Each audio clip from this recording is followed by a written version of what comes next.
Hola, ¿cómo están? Les habla el profesor Nicolás Natielo. Y hoy les voy a enseñar cómo hacer una armadura daedra legendaria en Skyrim. Arre que no.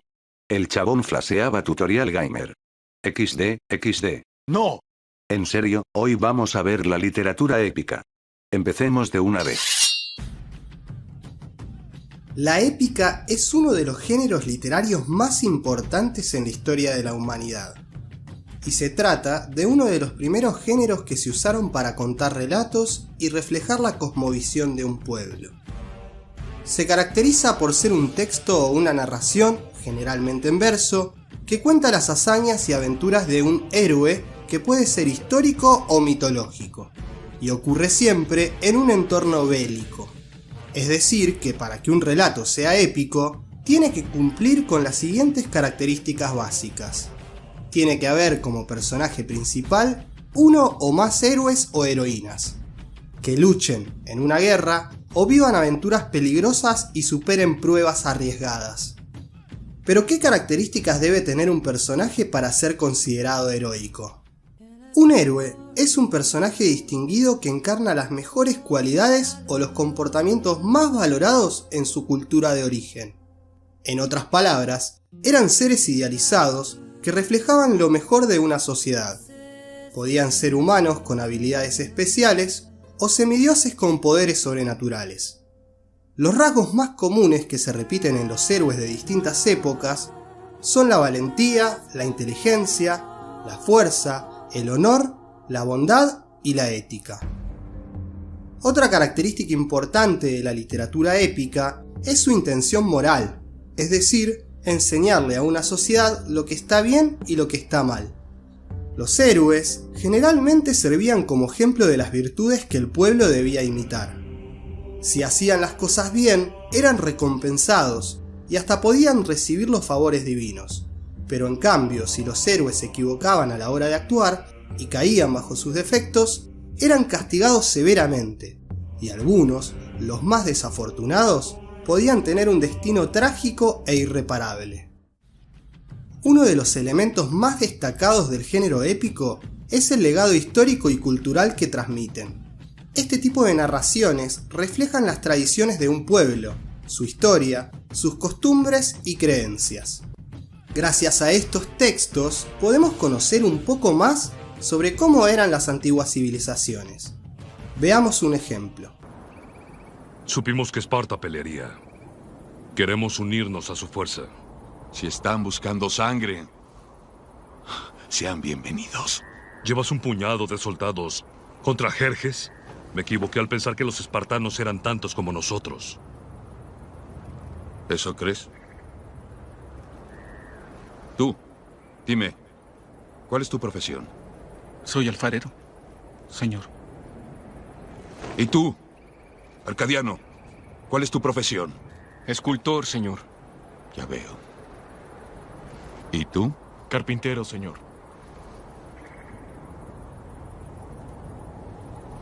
¡Espartanos! ¿Cuál es su profesión?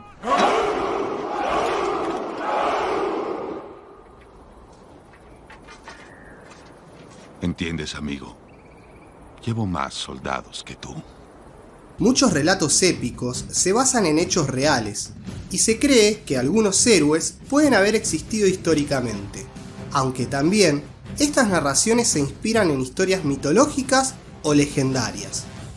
Esta dualidad entre la realidad y hechos sobrenaturales o mitológicos se ve reflejada en muchos relatos épicos a través de la historia. Un ejemplo podría ser la Ilíada de Homero, que cuenta cómo el ejército griego conquistó la ciudad de Troya, también llamada Ilión, de ahí el nombre de la Ilíada. Hoy en día sabemos que históricamente existió la ciudad de Troya, porque hay excavaciones arqueológicas que lo comprobaron.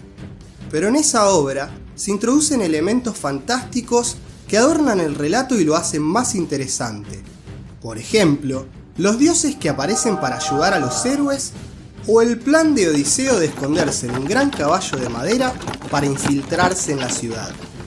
Aquí vemos claramente cómo en estas obras podían convivir lo real y lo fantástico. La literatura épica puede dividirse en 3 subgéneros a través de la historia. Las epopeyas son relatos de la antigüedad que narran hechos importantes para un pueblo. Y en estas historias aparecen dioses y seres sobrenaturales. Como por ejemplo, la Eneida de Virgilio, que cuenta el nacimiento del Imperio Romano. O las aventuras mitológicas de reyes y héroes, como es el caso de la epopeya sumeria del rey Gilgamesh, que buscaba la inmortalidad. Posteriormente, en la Edad Media, aparecen los cantares de gesta. La palabra gesta se refiere a las hazañas o las acciones heroicas que lleva a cabo un rey, un caballero o un guerrero a favor de su pueblo. Estos personajes peleaban por el bien común, dejando a un lado sus ambiciones personales, y guiaban a una nación hacia la victoria. En estas historias ya no intervienen los dioses, y se centran más en las acciones valientes de los seres humanos frente a la adversidad. Reflejaban la identidad nacional de una sociedad y se usaban para reafirmar ese aspecto, y se componían generalmente poco tiempo después de la gesta que narraban, por lo que estas historias eran bastante precisas a nivel histórico, geográfico o documental. Luego, la palabra gesta se empezó a usar para denominar batallas o hechos históricos dignos de ser recordados. Fueron muy populares en países como Alemania, Francia, Inglaterra y España.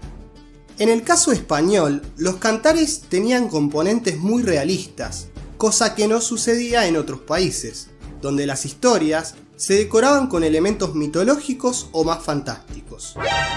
Como por ejemplo, en la leyenda del rey Arturo, este último tenía una espada llamada Excalibur que le daba poder a través de la magia.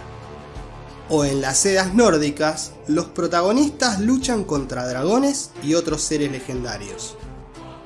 Los cantares de gesta más famosos son el Miocide en España, el Cantar de Roldán en Francia, Beowulf o la leyenda del rey Arturo en Inglaterra y el Cantar de los Nibelungos en Alemania.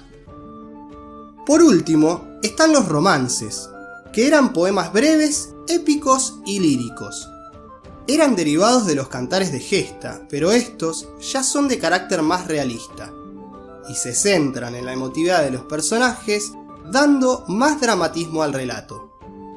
Desarrollan la idea del amor cortesano y caballeresco, y de ellos deriva la popular imagen de los caballeros en armadura rescatando a las damas en apuros. Sus temáticas principales eran el amor, el misterio, la venganza y las aventuras. En la actualidad, podríamos agregar un nuevo subgénero que es la fantasía épica, que se caracteriza por la presencia de seres mitológicos o fantásticos, y es una ambientación ficticia de carácter medieval, antiguo e indefinido. Se desarrolla en sociedades atrasadas tecnológicamente y tiene un fuerte componente mágico y épico.